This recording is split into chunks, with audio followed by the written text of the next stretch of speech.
கனடாவில் நடைபெறவுள்ள ஃபீஃபா உலக கோப்பைக்காக அறிமுகப்படுத்தப்பட்டுள்ள புதிய போக்குவரத்து விதிகள் டொரண்டோவில் கட்டுமான பணிகளை பாதிக்கக்கூடும் என தெரிவிக்கப்பட்டுள்ளது.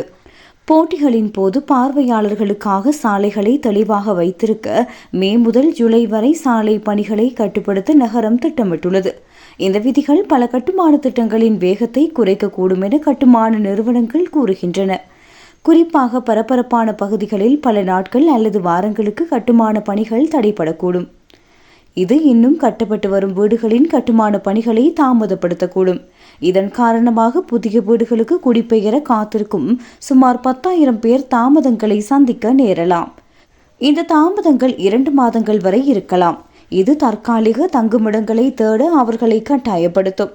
எனினும் சில விதிவிலக்குகளை அனுமதிக்கலாம் என நகர அதிகாரிகள் தெரிவித்துள்ளனர்.